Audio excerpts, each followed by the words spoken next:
In 401 BC, thousands of Greek mercenaries gathered far from home in Sardis. Their paymaster was Cyrus the Younger, a prince with a hidden imperial ambition.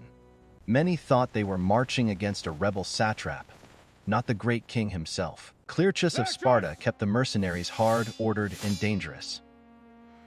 The army crossed Anatolia, deeper into a world most Greeks had never seen. Each mile made retreat harder, though few yet understood the risk. At the Cilician gates, geography itself warned them how far they had come.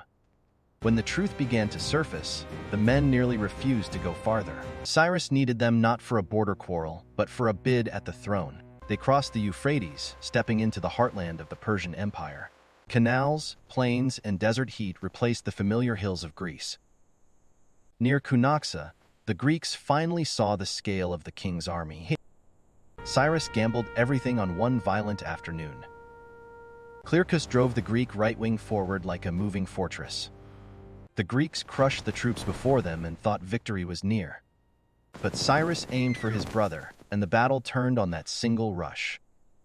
Cyrus was killed, and with him died the Greeks' purpose in Persia. The mercenaries had won their fight, yet lost the war that hired them. Tissaphernes offered negotiation, food, and a path home. Clearchus chose caution, but the Greeks needed supplies and guidance. For a time, Persians and Greeks marched together in distrust.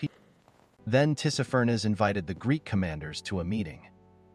The invitation was a trap. The generals were captured without a battle.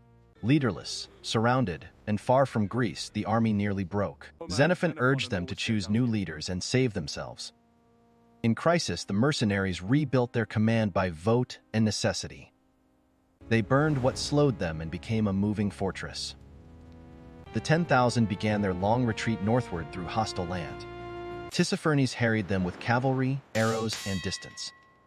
The Greeks adapted quickly, adding missiles to protect the phalanx. Every river became a wall, and every crossing a test of order. Beyond the river rose the Carduchian Mountains, a maze of ambush and stone. The Carduchians fought from heights the phalanx could not easily reach. By night raids and hard climbing, the Greeks forced open the passes. Then winter hit them in Armenia with hunger, cold, and blinding snow. Survival now depended as much on endurance as on courage. In hidden villages, they found food, shelter, and strange barley beer. Guides, bargains, and threats became weapons as vital as spears. At the Centrites, enemies waited before them and behind them. A clever feint opened the crossing, and the army slipped the trap. Rumors spread that beyond the next heights lay the Black Sea. Then the vanguard saw water glittering beyond the mountains. "Thalata, Thalata," they cried. "The sea, the sea." At Trapezus, they thanked the gods and celebrated being nearly home. But the sea was not rescue by itself. Ships, money, and discipline were scarce. The survivors moved west along the coast, still dangerous and hard to command. Hunger often turned allies into opponents and discipline into the only shield.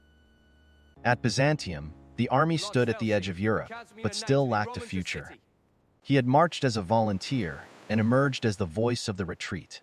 Xenophon later shaped the ordeal into the Anabasis, a classic of survival. The March of the 10,000 proved that an army could survive an empire. Their retreat echoed through Greek history and foreshadowed later conquests east. Against distance, betrayal, and winter, the 10,000 marched themselves home.